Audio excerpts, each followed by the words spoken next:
한국 사람들이 시간을 앞당기는 비밀을 가진 걸까요? 런던 템스강 보건재단 이사장이 던진 농담 같은 의문이 전 세계를 흔들고 있습니다. 죽은 하천을 되살리는데 유럽은 최소 100년이 걸린다고 했습니다. 그러나 서울의 청계천은 단 2년 3개월 만에 완벽하게 복원되었습니다. 도심 한가운데 콘크리트에 덮여있던 물길을 다시 흐르게 한 나라. 바로 대한민국입니다. 프랑스, 독일, 이탈리아의 전문가들이 지금도 한국을 향하고 있습니다.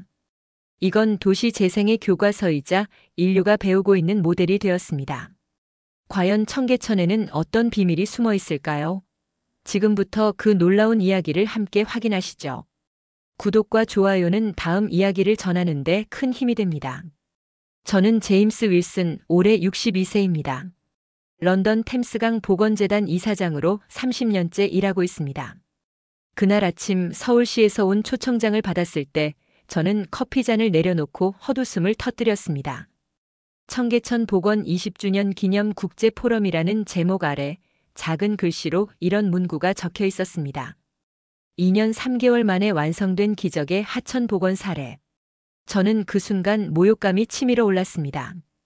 템스강을 되살리는데 200년이 걸렸는데 한국은 2년 3개월이라고요? 사무실 벽에 걸린 빅토리아 시대 템스강 사진을 바라봤습니다. 시커먼 물에 떠다니는 쓰레기들, 악취로 코를 막고 지나가는 사람들. 저희 증조 할아버지가 그 강가에서 콜레라로 세상을 떠나셨다는 이야기를 어릴 때부터 들어왔습니다. 할아버지의 일기에는 이런 구절이 남아 있습니다. 강둑에 시신들이 널려 있고 집안까지 악취가 밀려든다. 하느님은 우리를 버리신 것일까? 제 손가락이 초청장을 구겨쥐고 있었습니다. 그런 강을 살리는데 영국은 200년이 걸렸습니다. 빅토리아 여왕 시대부터 시작해서 현재까지 수많은 전문가들이 목숨을 바쳐가며 조금씩 되살려낸 것입니다. 제 아버지도 제가 어릴 때부터 그 일에 매달려 왔습니다.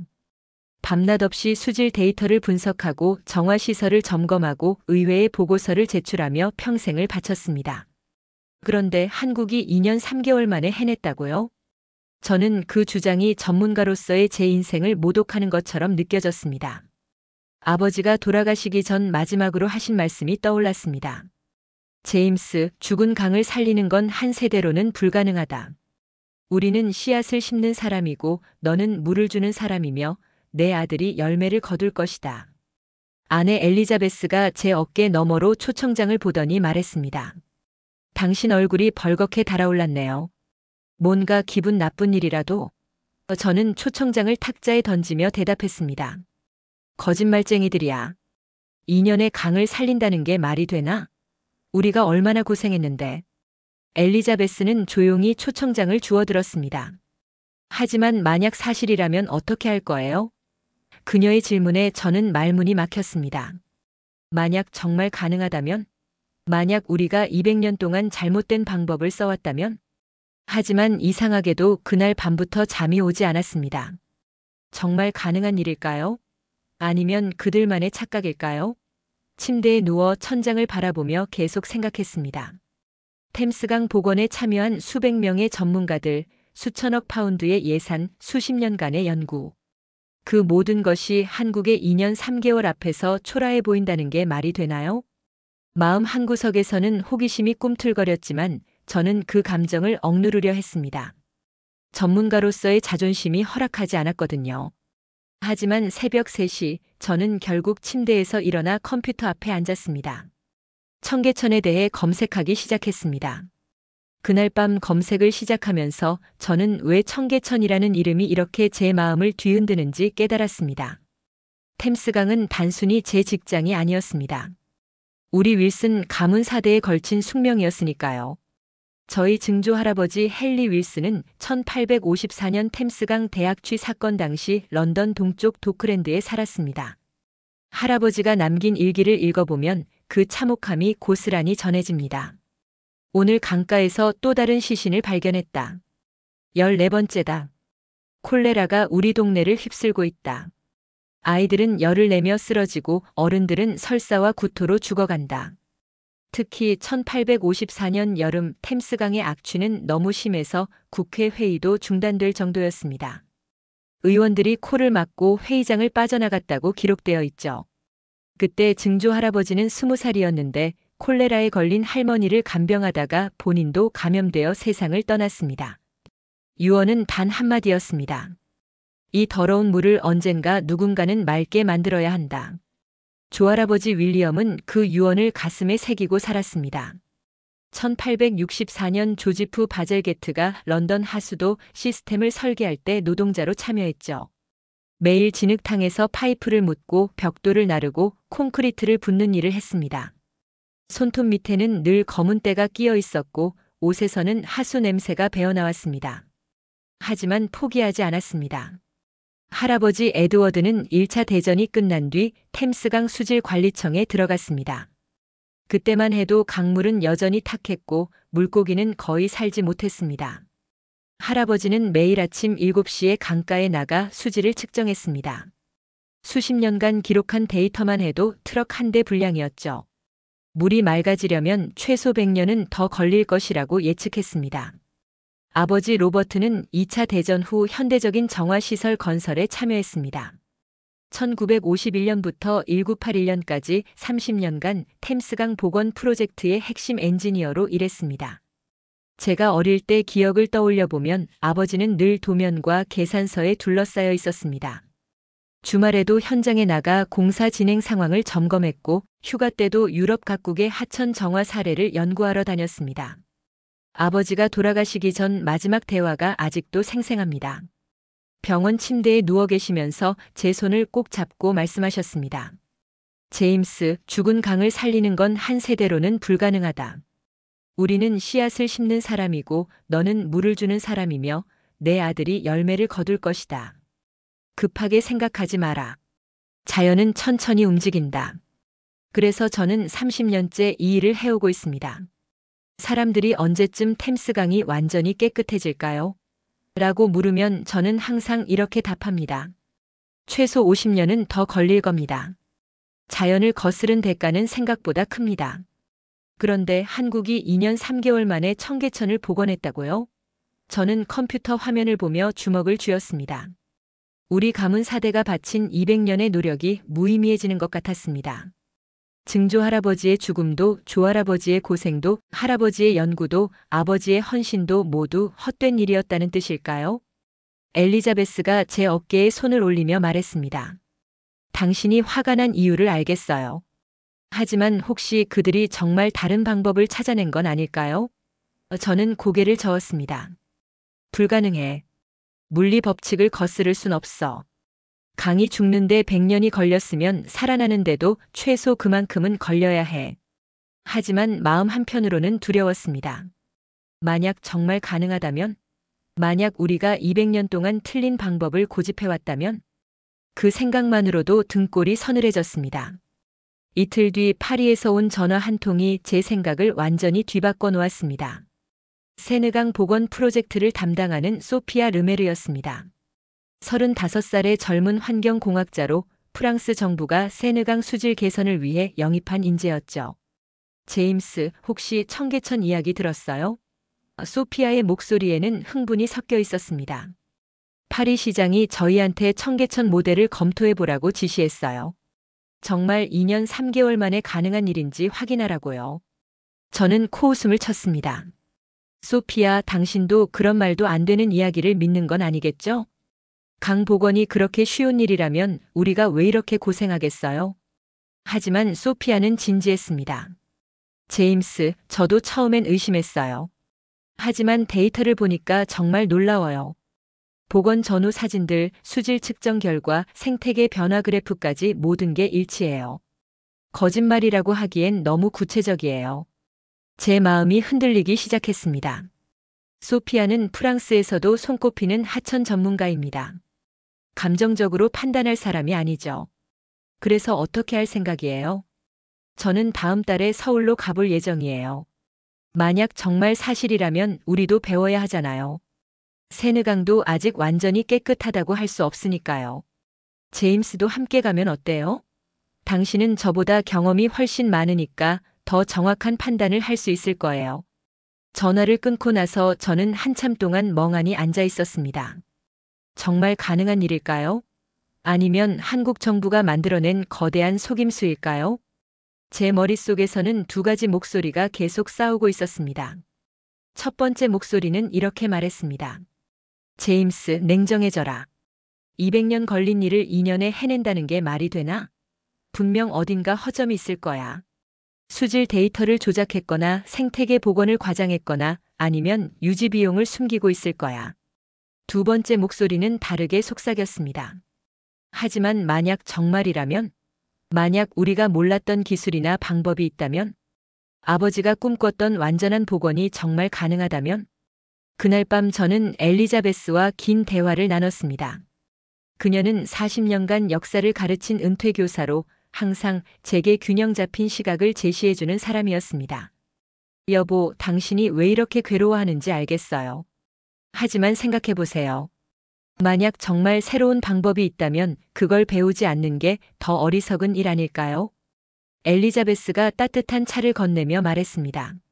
하지만 만약 거짓이라면 제가 평생 바친 일이 헛된 짓이었다는 뜻이 되잖아요.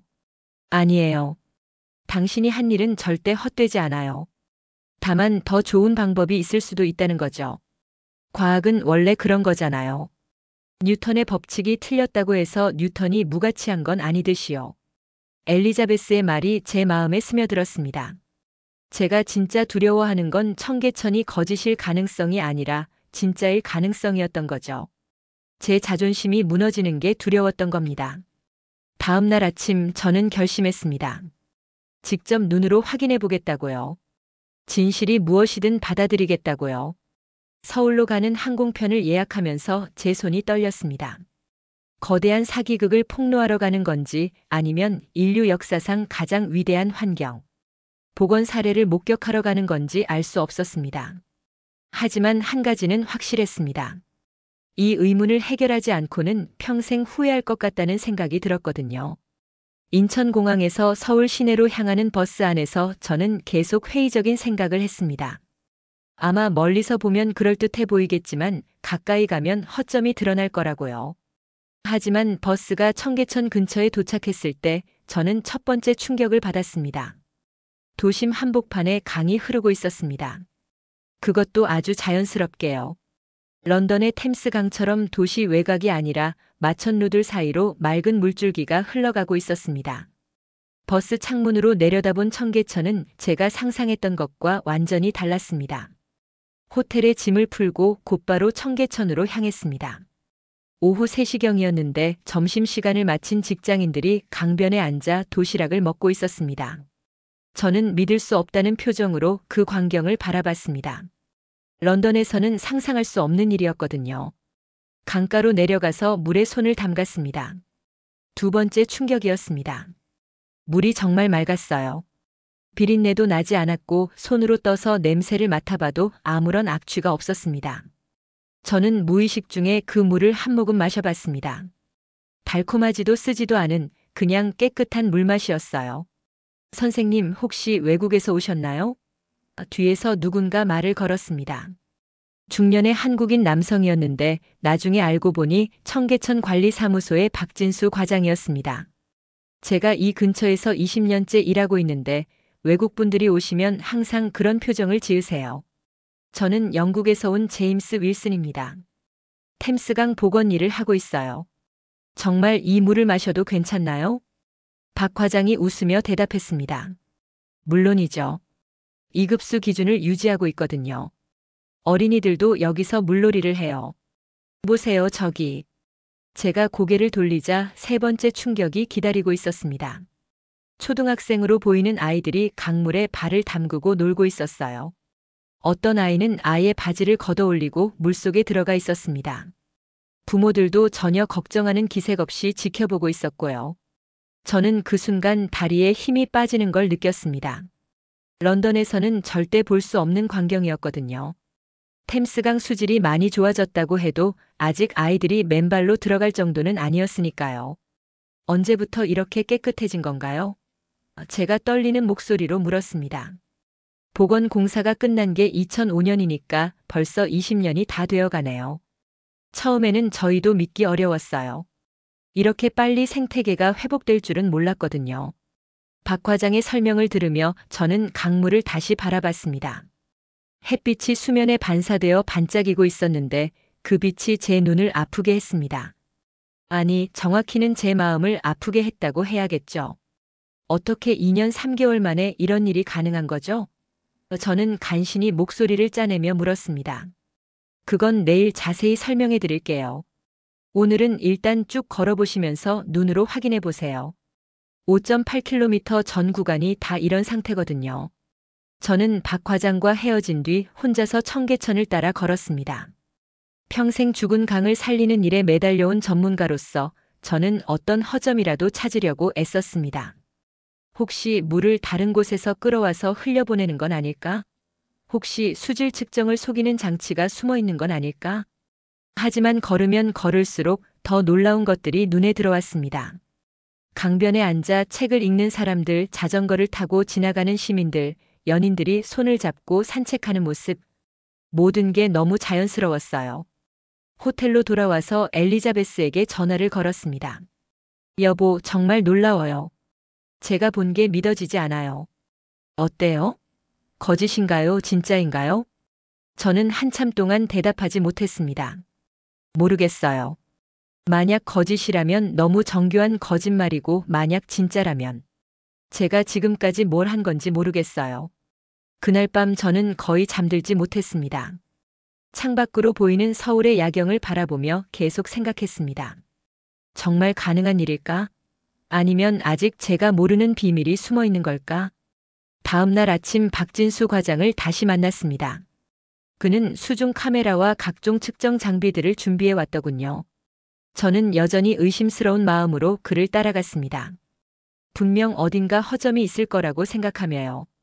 박 과장이 수중 카메라를 물속에 넣자 모니터 화면에 놀라운 광경이 펼쳐졌습니다.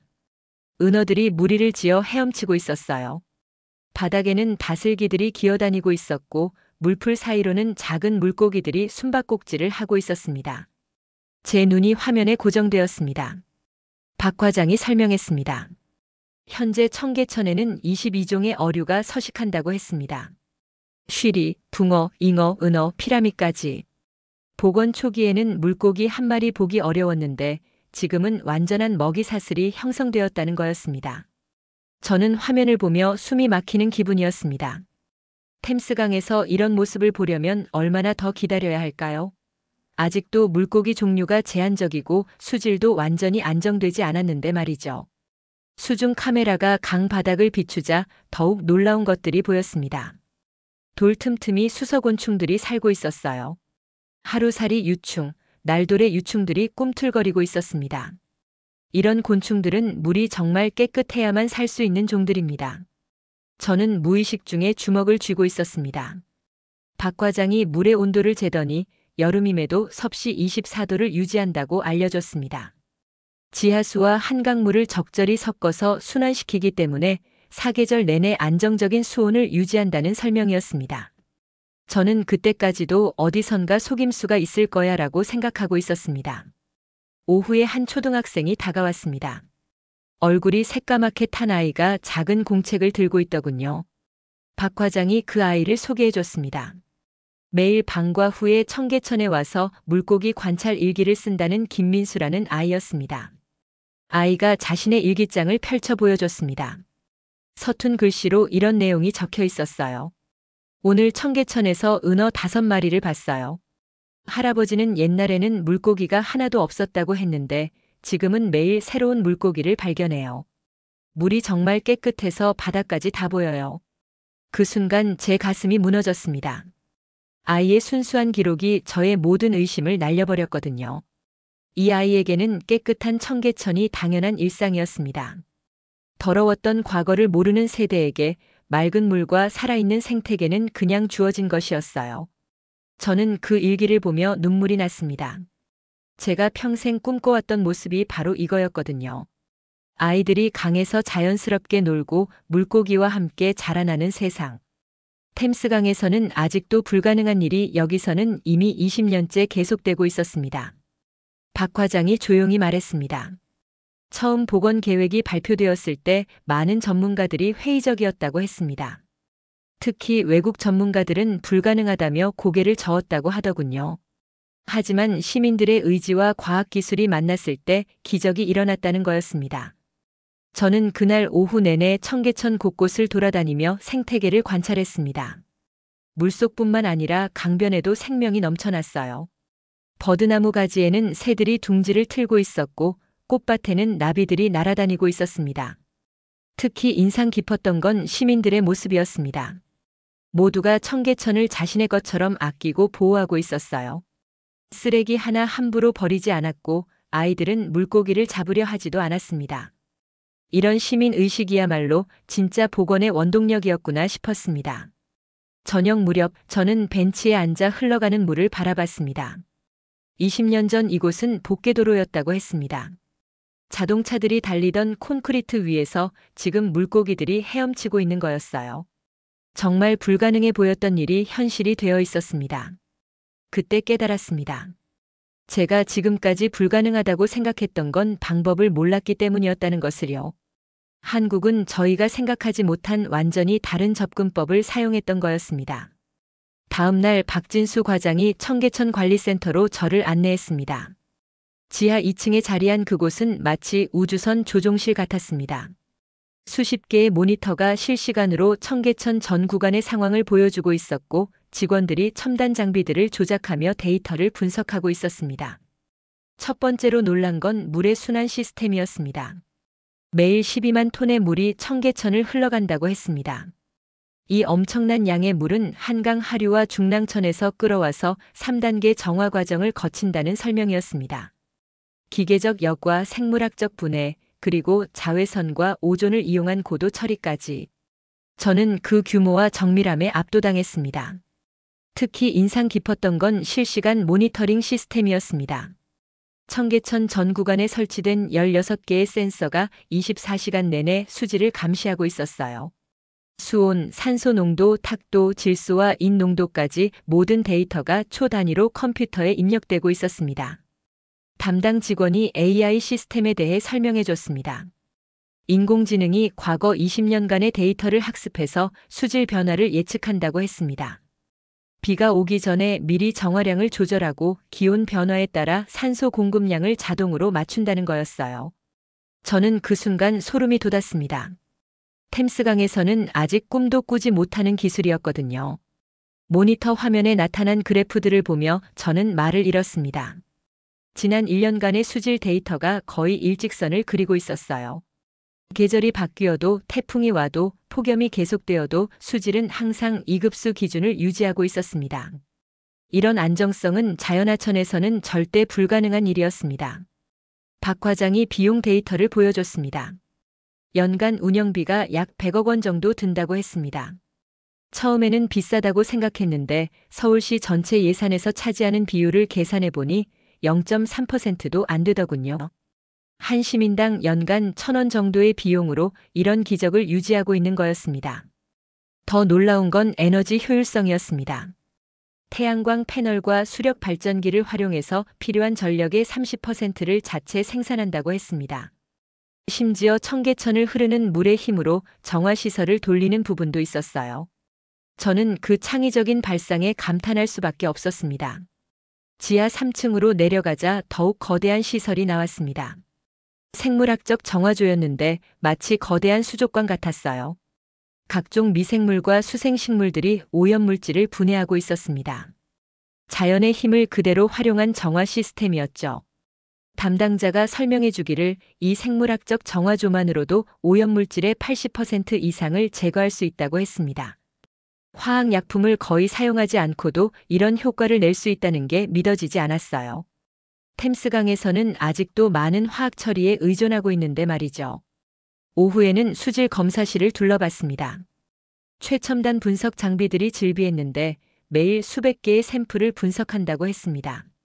중금속, 세균, 바이러스, 화학 오염물질까지 모든 항목을 철저히 검사하고 있었어요. 검사 결과는 실시간으로 시민들에게 공개되고 있었습니다. 저는 그 투명성에 또 한 번 놀랐습니다. 서울시는 청계천 수질 데이터를 숨기지 않고 모든 시민이 볼 수 있도록 공개하고 있었어요. 심지어 스마트폰 앱으로도 실시간 수질 상태를 확인할 수 있었습니다. 이런 개방성이야말로 시민들의 신뢰를 얻는 비결이었구나 싶었습니다. 마지막으로 본 건 응급 대응 시스템이었습니다. 만약 어떤 사고로 오염물질이 유입되면 3분 이내에 해당 구간의 물을 차단하고 정화 작업을 시작할 수 있다고 했습니다. 이런 빠른 대응이 가능한 건 모든 시설이 컴퓨터로 연결되어 있기 때문이었어요. 저는 관리센터를 나오며 깊은 충격에 빠져 있었습니다. 청계천의 성공 비결은 단순히 물을 깨끗하게 만드는 것이 아니었습니다. 과학기술과 자연의 힘을 완벽하게 조화시킨 총체적 시스템이었던 거죠. 무엇보다 이 모든 것이 시민들에게 투명하게 공개되고 있다는 점이 가장 인상적이었습니다. 그날 밤 호텔에서 저는 템스강과 청계천을 비교하는 보고서를 작성하기 시작했습니다. 하지만 쓰면 쓸수록 부끄러워졌습니다. 저희가 200년 동안 해온 일이 초라하게 느껴졌거든요. 저녁 무렵 청계천을 다시 찾았을 때 완전히 다른 세상이 펼쳐져 있었습니다. 해가 지면서 강변에 설치된 LED 조명들이 하나둘 켜지기 시작했어요. 물 위로 반사되는 불빛들이 마치 은하수처럼 흘러가는 모습이 숨이 막힐 정도로 아름다웠습니다. 더 놀라운 건 사람들의 모습이었습니다. 낮과는 비교할 수 없을 정도로 많은 시민들이 몰려들고 있었어요. 퇴근길 직장인들이 강변 벤치에 앉아 하루의 피로를 풀고 있었고, 연인들이 손을 잡고 천천히 걸어가고 있었습니다. 어린 아이들은 부모님과 함께 물가에서 뛰어놀고 있었죠. 한 구석에서 눈에 띄는 광경을 발견했습니다. 60대 후반으로 보이는 할아버지가 큰 쓰레기 봉투를 들고 강변을 청소하고 있었어요. 박진수 과장이 그분을 소개해줬습니다. 김영호 씨라는 분으로 청계천 복원 당시 이 근처에서 노점상을 하셨던 분이라고 했습니다. 김영호 씨의 이야기는 충격적이었습니다. 20년 전 복원 계획이 발표되었을 때 그분은 가장 강력하게 반대했던 사람 중 하나였다고 했어요. 3대째 이어온 노점 사업이 없어질 위기에 처했고 가족의 생계가 걸린 문제였으니까요. 시위도 하고 구청에 진정서도 내고 언론 인터뷰도 했다고 하더군요. 하지만 복원 공사가 시작되면서 그분의 생각이 조금씩 바뀌기 시작했다고 했습니다. 시에서 노점상들을 위한 대체 상가를 마련해줬고 무이자 대출로 새로운 사업을 시작할 수 있도록 도와줬다는 거였어요. 무엇보다 공사 과정을 지켜보면서 정말로 깨끗한 강이 만들어질 거라는 확신이 들었다고 했습니다. 김영호 씨가 말하길 복원이 완료된 후 처음 맑은 물이 흐르는 걸 봤을 때 눈물이 났다고 했어요. 자신이 그토록 반대했던 일이 이렇게 아름다운 결과를 가져올 줄 몰랐다는 거였습니다. 그때부터 매일 이 강을 지키는 일을 자원봉사로 시작했다고 하더군요. 더욱 감동적인 건 그분의 손자 이야기였습니다. 현재 초등학교 4학년인 손자가 매일 방과 후에 할아버지와 함께 청계천에 온다고 했어요. 손자에게는 더러웠던 청계천의 과거를 전혀 모르는 세대였죠. 깨끗한 물과 물고기들이 있는 게 당연한 일상이었습니다. 김영호 씨가 손자의 일기장을 보여줬습니다. 서툰 글씨로 이런 내용이 적혀 있었어요. 할아버지는 옛날에 여기가 더러웠다고 하는데 믿어지지 않아요. 이렇게 예쁜 곳이 어떻게 더러울 수 있어요? 할아버지가 거짓말하는 것 같아요. 저는 그 순수한 문장을 읽으며 가슴이 뭉클해졌습니다. 그분이 말씀하시길 손자 덕분에 청계천을 다시 보게 되었다고 했어요. 아이의 눈으로 보니 정말 소중한 보물 같은 곳이더라는 거였습니다. 그래서 이 아름다운 곳을 후손들에게 온전히 물려주고 싶다는 마음이 생겼다고 하셨습니다. 저는 그날 밤 청계천을 걸으며 수많은 사람들을 만났습니다. 외국인 관광객부터 동네 주민들까지 모든 사람들이 이 강을 사랑하고 있었어요. 특히 인상 깊었던 건 시민들의 의식이었습니다.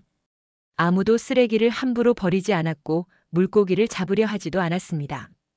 한 중학생이 친구들과 함께 와서 숙제를 하고 있는 모습도 봤습니다. 강물이 흐르는 소리를 들으며 공부하는 게 집중이 더 잘 된다고 하더군요. 도심 한복판에서 이런 자연 친화적인 공간을 갖는다는 게 얼마나 소중한 일인지 새삼 깨달았습니다. 늦은 밤까지 강변을 걸으며 저는 깊은 생각에 잠겼습니다. 청계천의 진짜 성공은 기술이나 시설이 아니었습니다. 사람들의 마음을 바꾼 것이었어요. 반대하던 사람을 수호자로 만들고 무관심했던 시민을 자원봉사자로 바꾸고 아이들에게는 자연의 소중함을 가르쳐주고 있었습니다.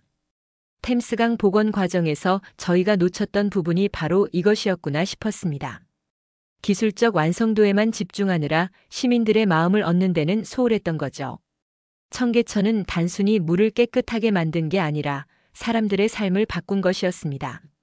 그날 밤 호텔로 돌아가는 길에 저는 확신했습니다. 이것은 기적이 아니라 철학의 승리였다고요. 시민을 위한 시민에 의한 시민의 하천 복원이었던 거죠. 서울에서의 마지막 밤 저는 보고서를 작성하며 떨리는 손으로 첫 문장을 적었습니다. 청계천은 세계 도시계획의 교과서다. 평생 회의적이었던 제가 이런 문장을 쓰게 될 줄은 꿈에도 몰랐습니다. 런던으로 돌아온 뒤 저는 완전히 다른 사람이 되어 있었습니다. 템스강 복원재단 이사회에서 청계천 사례 발표를 했을 때 동료들의 표정은 믿을 수 없다는 듯 했어요. 평소 보수적이고 신중했던 제가 혁신적 변화가 필요하다고 주장하는 모습에 모두들 당황했습니다. 하지만 저는 포기하지 않았습니다. 청계천에서 찍은 수백 장의 사진과 동영상을 보여주며 설명했어요. 투명한 물속에서 헤엄치는 물고기들, 강변에서 놀고 있는 아이들, 실시간으로 수질을 관리하는 첨단 시스템까지. 데이터가 쌓일수록 동료들의 시선이 달라지기 시작했습니다. 가장 큰 변화는 유럽 전역에서 일어났습니다. 파리의 소피아 르메르가 먼저 청계천 모델을 세느강에 적용하겠다고 발표했어요. 베를린시에서도 슈프레강 복원에 한국의 기술을 도입하기로 결정했습니다. 심지어 베니스에서도 운하정화에 청계천의 AI 모니터링 시스템을 벤치마킹하겠다고 연락이 왔어요. 저는 이런 변화들을 지켜보며 깊은 감동을 받았습니다. 한국의 작은 하천이 전 세계 도시들의 희망이 되고 있었거든요. UN 해비타트에서는 청계천을 도시 하천 복원의 국제표준 모델로 공식 등재했습니다. 세계은행에서도 개발도상국의 하천 복원 사업에 청계천 기술을 지원하기로 결정했어요. 몇 달 후 저는 다시 서울을 찾았습니다. 이번에는 템스강 복원팀 전체와 함께였어요. 동료들도 직접 보고 나서야 믿을 수 있었다고 하더군요. 특히 젊은 엔지니어들은 AI 모니터링 시스템에 완전히 매료되었습니다. 박진수 과장과 재회했을 때 그가 전해준 소식은 더욱 놀라웠습니다. 청계천 모델을 배우러 오는 외국 전문가들이 연간 3,000명을 넘어섰다고 했어요. 아시아뿐만 아니라 유럽, 아메리카, 아프리카에서까지 사람들이 몰려오고 있었습니다. 서울시에서는 아예 청계천 아카데미를 만들어 체계적인 교육 프로그램을 운영하고 있었어요.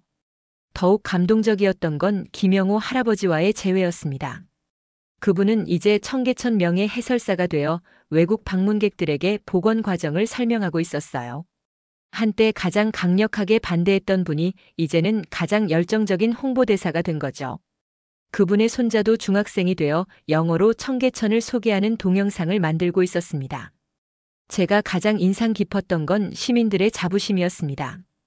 외국인들이 청계천을 보고 감탄하는 모습을 지켜보며 서울 시민들이 뿌듯해하는 표정을 보니 저 역시 마음이 따뜻해졌어요. 한국 사람들은 자신들이 이룬 성과를 과시하려 하지 않으면서도 그 성과에 대한 조용한 자부심을 갖고 있었습니다. 런던으로 돌아와서 저는 본격적인 템스강 혁신 프로젝트를 시작했습니다. 청계천에서 배운 기술들을 하나씩 적용해가며 200년 된 시스템을 현대화하기 시작한 거죠. 물론 하루아침에 바뀔 수는 없지만 변화의 씨앗은 뿌려졌습니다. 엘리자베스가 어느 날 저에게 말했습니다. 당신 눈빛에 다시 불꽃이 살아났네요. 청계천에서 뭔가 특별한 걸 발견한 것 같아요. 정말 그랬습니다. 저는 새로운 가능성을 발견했고 새로운 꿈을 갖게 되었어요. 작년에 발표한 제 논문 청계천 모델과 글로벌 하천 복원의 미래는 국제환경학회에서 올해의 논문상을 받았습니다. 하지만 더 의미 있는 건 이 논문이 전 세계 20여 개 도시의 하천 복원 계획에 인용되고 있다는 사실이었어요.